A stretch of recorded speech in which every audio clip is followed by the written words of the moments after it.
إن الحمد لله نحمده ونستعينه ونستغفره ونؤمن به ونتوكل عليه ونعوذ بالله من شرور أنفسنا ومن سيئات أعمالنا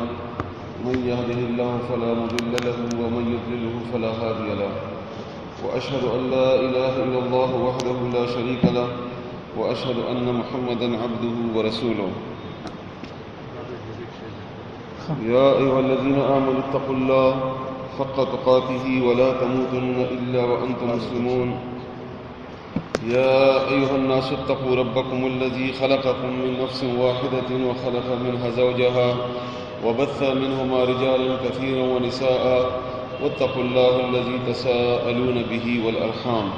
إن الله كان عليكم رقيبا يا أيها الذين آمنوا اتقوا الله وقولوا قولا سديدا يصلح لكم أعمالكم ويغفر لكم ذنوبكم ومن يطع الله ورسوله فقد فاز فوزا عظيما أما بعد فأعوذ بالله من الشيطان الرجيم بسم الله الرحمن الرحيم يا أيها الناس اعبدوا ربكم الذي خلقكم والذين من قبلكم لعلكم تتقون رب زدني علما رب اشرح لي صدري ويسر لي أمري واحلل عقدة من لساني يفقهوا قولي سبحانك لا علم لنا إلا ما علمتنا إنك أنت العليم الحكيم الحمد لله الله تعالی موږ تاسو ورې بیا خپل کور ته مانځه ته او بیا قرآن کریم د اورېدو او د بیانولو توفیق راکړو الحمدلله دا د الله تعالی احسان دی الله تعالی فضل و کرم دی د لږ روح کا تیز دی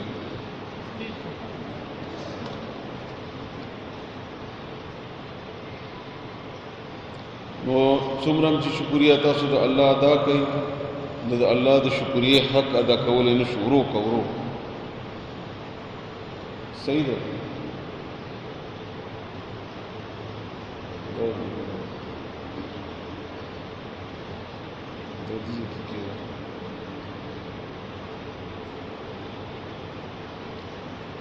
نن ان شاء الله موضوع د عبادت ډېر زیاته اهمه او ډېر زیاته ضروری خبره ده په دې باندې پوهېدل ډېر اسانه هم ده او انتهایی ګرانه هم ده اسانه په دې بنیاد باندې ده چې عام طور باندې موږ عبادت بار بار وایو او الفاظ یادوو زموږ استادان عالمان صاحبان او نور د جماعت مولایان د اسانه سره دا لفظ استعمالوي نو عام خلکو ذهن کې دا ده چې بس دا مونځ کوا او 10 کوا روزه ساته بس دا عبادت ده او حقیقت دا نه ده داسې نه ده دا مونږ چې کوم شي ته عبادت وایو دا عبادت نه ده بلکې دا د عبادت یوه شعبه ده اواز چې مطمئن نه یې نو وایي خامخا اوس هم تیز دی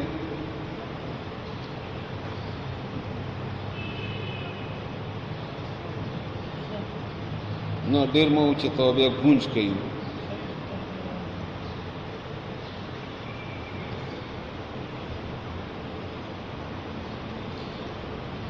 نو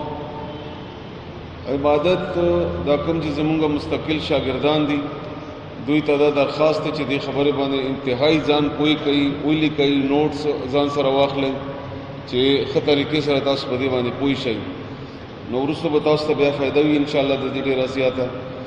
او کوم چې تاسو د عام اورېدونکي یئ تاسو هم توجه وکئ د قرآن کریم د آیتونو ته نو څه خبره خو به تاسو ذهن کې انشاءالله راشي خامخا او بیا کوشش وکړئ چې د درس ته راځئ روزانه نو که ورځې تاسو یو آیت هم زده کوئ دا به تاسو لپاره انشاءالله ډېره زیاته فایدهمنه خبره به وي انشاءالله عبادت دومره ضروری لفظ دی چې دا په قرآن کریم کې 152 کرته راغلی دی 152 کرته دا لفظ په قرآن کریم کې راغلی دی یعنی که تاسو نن دا یو لفظ هم زده کوئ صرف نو تاسو د قرآن کریم 152 الفاظ د قرآن کریم زده کړل مونږه په هر رکعت کې وایو ایاک نعبد و ایاک نستعین ایاک نعبد اے اللہ تعالی مونږ صرف دستا عبادت کوو عربی و قاعده ده عربی کې دا لفظ یعنی دا فکره پکار دا سوا چې نعبدو ایاکا په دلته الله تعالی ایاکا ځکه مخکې کړی دی چې الله عبادت په صرف دستا کو ستا سره په دې عبادت کې بل څوک شریکو نه دمغه هر رکعت کې موږ وایو الله سره معاهده کوو الله سره وعده کوو چې ایاک نعبد الله تعالی ستا عبادت وکړو دا څه شی دی دا عبادت دا موږ څه وایو یا الله تعالی موږ چې دې لپاره پیدا کړیو دا څومره اهمه یا څومره ضروری خبره ده لفظي معنی ده دا لفظ اصل کې ده العبدیه والعبودیه والعبادت دا د دې شنو نه جوړ ده امام ابن تیمیہ رحمه الله د دې باندې ډېر خستا او ډېر وګد مضمون لیکل د کتاب صورت کې ورستنی عالمانو هم لیکلي دي ور باندې لیکل کړي دي قرآن کی 4 بنیادی اصطلاح ہے هغه هم د بهترین کتاب ده بہرحال د دې لفظي معنی دا انتہائی ذلیل ذلالت تذلل تاسو مطمئن نه یې د आवाज نه خیال کوئ بل ورکو انتہائی عاجزی انتہائی تذلل تابعداری دا استیز د کورو د مسله څه ده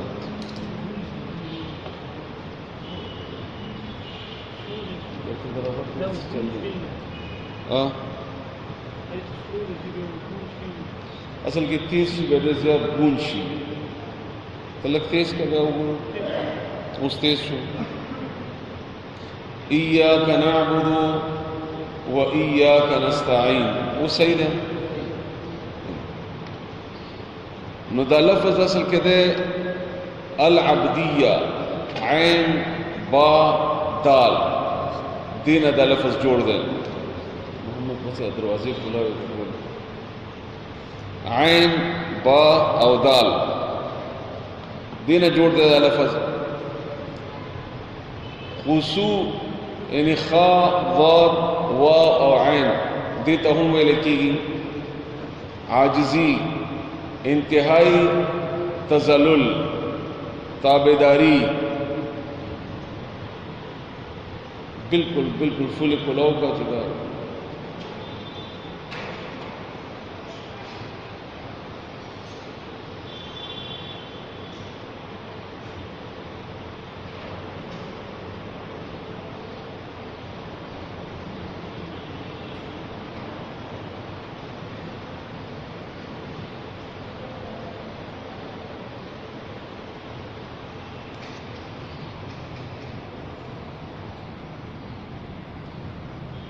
درې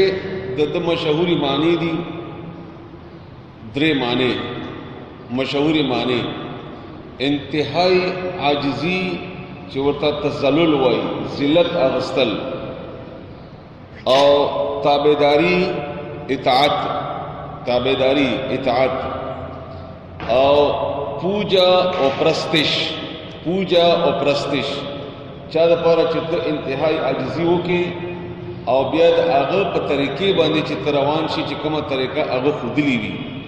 دا د دې لفظي معنی ده یعنی معنی دا شوا انتہائی عاجزی اوس لکټیک شو کنه ته هغه بند کړي نو اول نه اوس لکه شو आवाज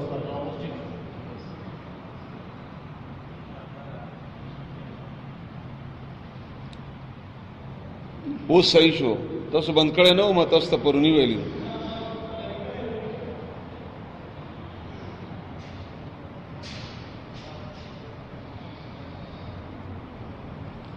نو د دې بار ډسټربنس پیدا شو تاسو خپه نشئ په دې معنی د عبادت شو تابعداری انتہائی عاجزی او پوجا او پرستش دا درې وړه چې موږ راجم کو نو دا بیا معنی جوړیږي انتہائی عاجزی سره الله خبره منل په خودلی شوی طریقې باندې انتہائی عاجزی سره د الله خبره منل په خودلی شوی طریقې باندې دته عبادت وایي دا لفظي معنی تاسو ته خیمه د ده بیا درې شعبې یا درې ستنې دي یا درې شرایط دي چې نوم تاسو ورته ورکوئ. چې تکیه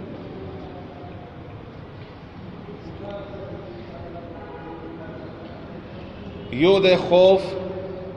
یو د تمه، خوف یرا تمه یرا، یو د تمه لالچ، او دریم د محبت مینا. یرا تمه او مینا درې ستنې دي. لکه دا تعمیر چې کوم دی که نه دا په درې ستنو ولاړ دی. یرا او تمه او مینا، محبت مینا، یعنی هر هغه کار چې ته د یرې وجې نه کوې او تمه لرې ځکه یې کوې او په مینه یې کوې. یرې وجې نه یې کوې، تمه لرې نو کوې او په مینه یې کوې. لکه مثلا موږ دا 2 رکعته یا 4 رکعته مونځ کوو. اوس دا موږ د اول 3 معنی تاسو یاد کړئ. د الله خبره منو،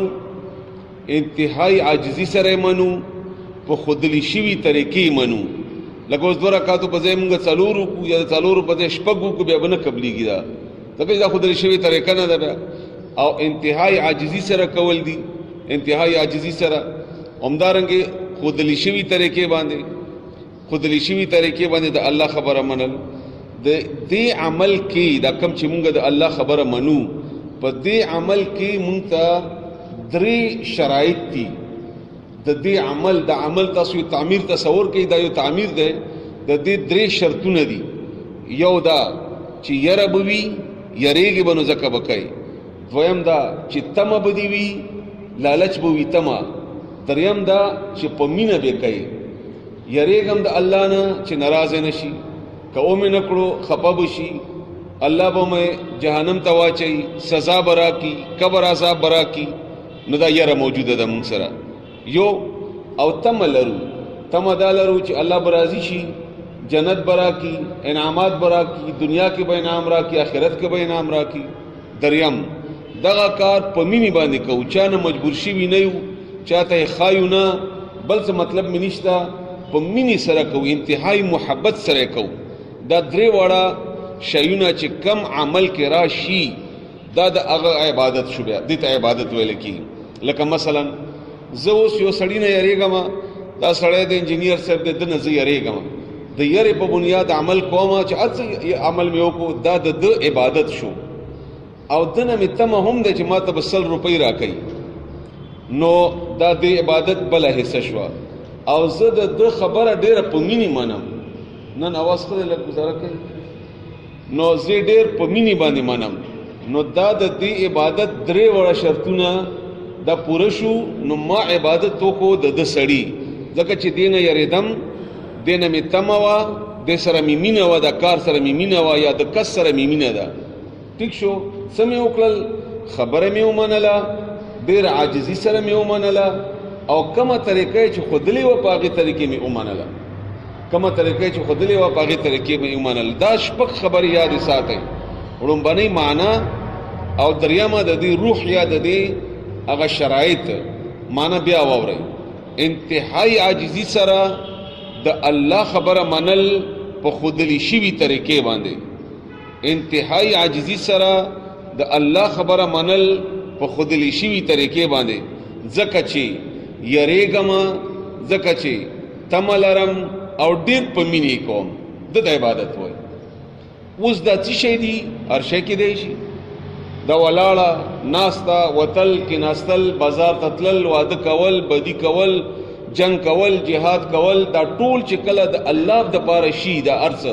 دا عبادت وګرځي، دا به عبادت وګرځي. نوم چې ته هر څه ورکوې، که ته مونږ نوم ورکوې ورته، او که ته د جهاد نوم ورکوې، او که ته د څملاستو نوم ورکوې، او که ته د واده نوم ورکوې، نه دې کار ته ویل کېږي عبادت، دې ته عبادت ویل کېږي. دې ته پورې تاسو ښه نن ګهره سبق ته لږ سبق لږ ګران دی، دا کوم چې مستقل شاګردان دي، لږ تاسو ځان ښه پوه کوئ. چې پوه نه شئ نو بیا پوهېږئ نه، تاسو وروسته بیا په دې هغه مقصد بیا نه راوځي د دې خبرې. دې دپاره ټولو نه اول دا خبره ضروري ده چې مونږ الله ولې پیدا وکړو، مونږ ولې راغلو دلته دې دنیا ته، څه ته راغلو؟ مونږ صرف خوراک دپاره، یا صرف بچی راوړو بس واده به کوو بچی به راوړو او ځوانان به یو بوډاګان به شو بیا به مړه شو بس قبر ته به لاړ شو او ښه سړی او خپل مونځ اودس کوي او فلانې دا ځان پېژندل پکار دي. ټولو نه اول ضروري خبره دا ده چې انسان خپل ځان وپېژني. زه څوک یم، زه ولې راغلی یم دې دنیا ته، زه ولې راغلم، زما مور او پلار نه زه ولې پیدا شوم، بیا زه وړکوټی وم، بیا لوی شوم، بیا مې عقل راغی او بیا ځوان شوم، بیا مې واده وکړو، بچي دي، بیا به زمرم. دا ولې داسې وشو، دا څه چل دی، ولې داسې وشو؟ اول دې خبرې باندې ښه ځان پوه کړئ د قرآن کریم آیتونو سره. لومبنۍ خبره دا ده سورې زاریات آیت نمبر 56، سورې زاریات 56 نمبر آیت، وما خلقت الجن والانس الا ليعبدون، ما ندی پیدا کړي انسانان او پیریان مگر خپل عبادت د پاره. یو خبره خدا معلومه شو چې الله مونږه عبادت د پاره پیدا وکړو. لکه مثلا دا پین دا ما غسته د لپاره چې زه په دې لیکل کوم، نو چې کله دا لیکل کوي نو ټیک ده، چې لیکل نه کوي بیا زه دل تقدمه یا څوک کېږي نه دا بیا غورځي ایسته، ځکه چې دې بیا فایده نه ده. نو ما چې کوم شي د پاره غسته هغه کار دا نه ور کوي. نو چې کله انسان الله پیدا وکړو د عبادت د پاره او د عبادت نه کوي، نو دې مطلب دا ده چې دا عبث شی دی، دا خټک یو لفظ استعمالوي لوک شی دی، دا عبث شی دی، دا فایده نه کوي، بیا دا به فایده شی دی. نو اول خبره خو تا ذهن کې دا کینه وا چې انسان الله تعالی د پاره د عبادت پیدا کړی دی. یو دویم آیت د سورې مومنون آیت نمبر 115 او 116، سورې مومنون آیت نمبر 115 او 114، 115 او 116. افحسبتم آیتاسو ګمان کړی دی انما چې بشکه خبره ده د بل نه ده خلقناکم موږ پیدا کړي تاسو عبسا، تاسو دا خیال دی چې الله موږ عبس پیدا وکړو، بس اسی پیدا وکړو، روټۍ خوړلو دپاره، واده دپاره، بدی دپاره، مزو کولو دپاره اسی پیدا وکړو. تاسو دا خیال دی چې کنه اسی پیدا و، یعنی تا ته د خپل ځان داسې بې قیمته ښکاري. دا مونږ چې خپل ځان کله ګورو که نه آینې کې یا خپل ځان ته مونږ ته داسې ډېر زیات اهمیت نه لګي، دا د الله په نسبت ډېره بده خبره ده، دا ډېره زیاته بده خبره ده. انسان د الله په نسبت انتهایی معزز او مکرم دی. هر انسان د الله په نسبت یو ډېر زیات وزن لري، یو ډېر زیات درنوالی لري، یو ډېر زیات اهمیت دی د الله په نسبت دی. وانکم الینا لا ترجعون، تاسو ولې ما کسب راځئ نه؟ زه به تاسو نه پوښتنه وکړم، تاسو ما ته بیا راځئ، تاسو ما استولی یئ، دلته مونږ راواستولو، دلته مونږ یو څو کاله به تیر کو او بیا به واپس ځو الله تعالی ته، نو هلته بیا حساب کتاب ورکوو. داسې نه یو راغلي چې بس خوب کوه، ویښه کوه، روټۍ خوراو، باتروم ته ځه او خبره ختمه شو. فتعالى الله الملک ملک الحق، بس اوچت ته الله تعالی چې هغه بادشاہ دی په رښتیا، هغه رښتیا بادشاہ دی. مونږ د بادشاہ نمایندګان یو، مونږ راستولي یو، مونږ د بادشاہ سپایان یو. لکه څنګه سپایي چې وي نو مثلا پولیس والا وي هغه یو خپله درجه وي، د آرمي والا خپله درجه وي. څومره چې د هغه کومه ادارې سره تعلق لري، څومره چې د هغې وزن دی دومره وزن د هغه سپایي هم وي. نو مونږ تاسو یا انسان دا د الله سپایي دی، الله را لېږلی دی د دنیا ته، مونږ د الله نمایندګان یو. ته خپل ځان الله سره ټچ کوه، الله سره ټچ کوه چې ته الله را لېږلی، الله راستولی. سورہ قیامہ آیت نمبر 36، آیت نمبر 36 کے اللہ تعالیٰ فرمائی 36 کے، ایحسب الانسان ان یترک سدی، آیا انسان دا ګمان کړی دی چې کنه د بې تپوسه اوښې غوندې دا به پرېښودلی شي؟ لکه څنګه چې کله اوښه کار نه ورکوي که نه، شپی نه کوي یا مزل نه کوي یا د نور مالونه چې وي، بیا دا خلک پرېږدي چې بس ګرځي به چېرته لاړه څنګه شوه هغه بیا بې قیمته شي. نو یعنې تاسو دا خیال کړی دی چې کنه تاسو داسې بې قیمته خلک یې، مالک مو نشته، یا مالک تاسو همداسې پرېښودي یئ، بس بې تپوسه زندګي تېروئ، بې احساسه زندګي تېروئ، تاسو دا خیال کړی دی. الله وایي داسې نه ده، دا کوم خیال چې تاسو دی. بیا الله تعالی په سورې ملک تبارک الذی 2 نمبر آیات کې الله تعالی فرمایي دا تاسو ته خپل اول حیثیت ښیم چې ته څوک یې، یعنی انسان څوک دی، دا څه شی دی، دا کوم چې مونږ دا 5-6 فوټه ښکاري د مونږ ته داسې بې قیمته یا یو بې وزنه شی ښکاري، دا د الله په نیز باندې د دې مقصد څه دی یا پیدا شوی ولې دی؟ الله فرمایي سورې ملک کې تبارک الذی آیت نمبر 2 کې، الذی الله غذات ته خلق الموت چې پیدا کړو مرګ، والحیات او ژوند زندگی، لیبلوکم دې دپاره چې هغه ازمایش وکړي د ستاسو، امتحان وکړي د ستاسو، ایکم چې کم یو پتا سو کې احسن عملا خیسته عمل کوونکی دی هغه وګوري یعنی ته پیدا وکړې دې د پاره چې تا وګوري ته څنګه عمل کوي پاتې څنګه عمل ته نه وي د جمعات کې کم عمل نه نه ټوله زندگی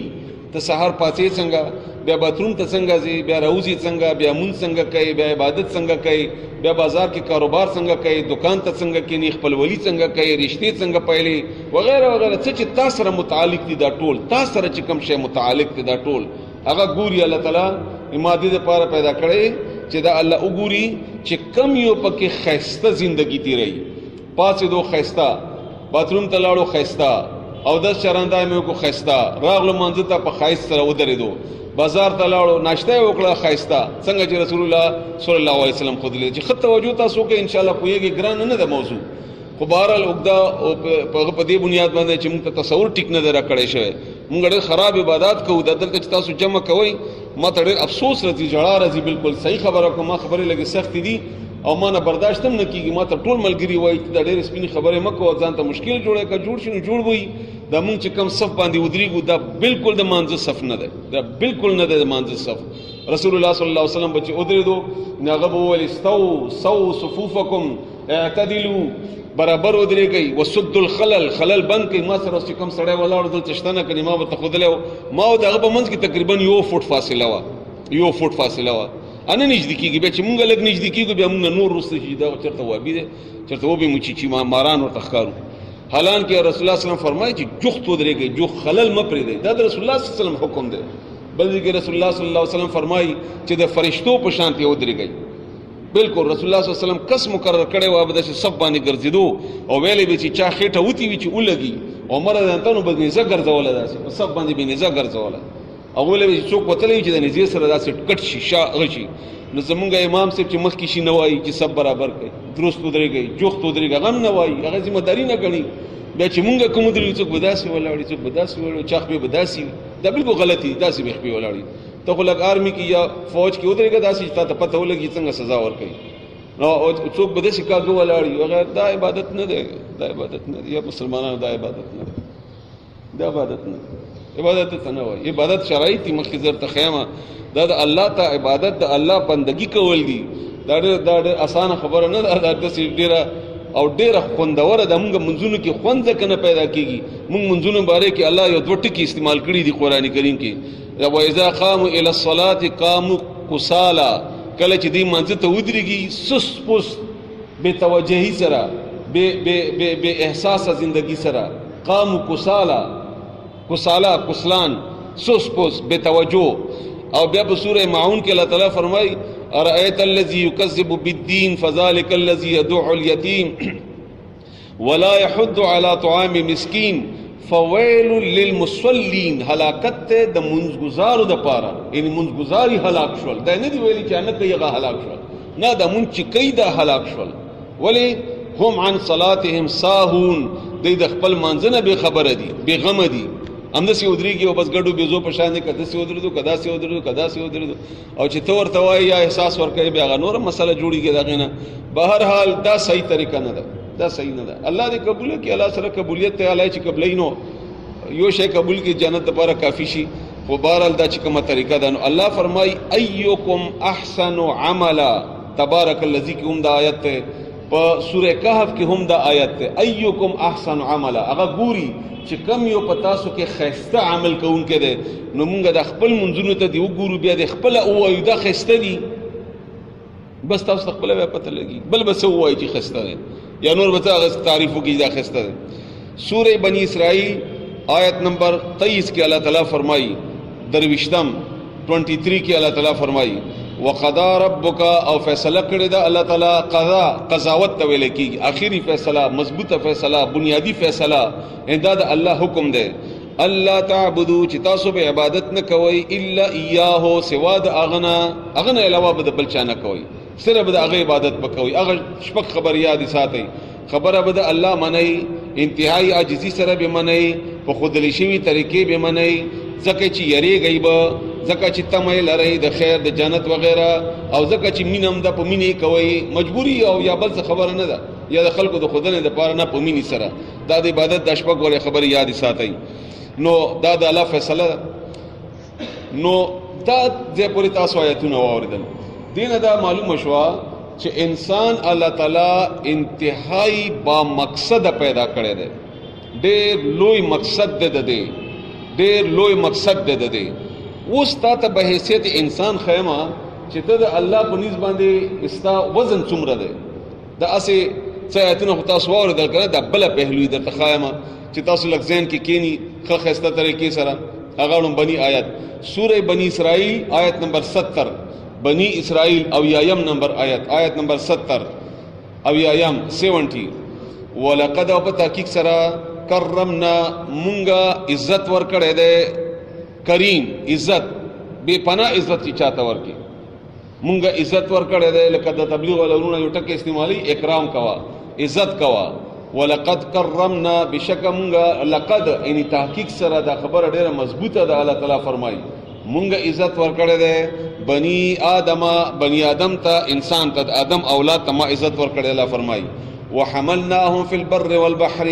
او سوارم کل په دریاب او په وچه کې کشتۍ، ګاډي، جازونه او موټرې وغیرہ. دا الله تعالی فرمایي دا چا سوارل کړ؟ دا مونږ سوار کړل. ورزقناهم، او دې ته رزق ورکړی دی من الطیبات، د پاکو شونو نه، د میوې وګوره، د غلې وګوره، د قسمه قسمه خوراکونه، خوندونه، رنگونه، دا یو یو شی باندې سوچ کوه. الله تعالی فرمایي دا ما کړي دي تا. وفضلناهم علی کثیر، او ډیر فضیلت مور کړی دی په ډیرو خلکو باندې. ممن اغنا خلقنا، چې ما پیدا کړی دي، یعنی ډیر خلق ما نور شونه پیدا کړی دي، خو ټولو باندې ما دې ته فضیلت ور کړی دی انسان ته.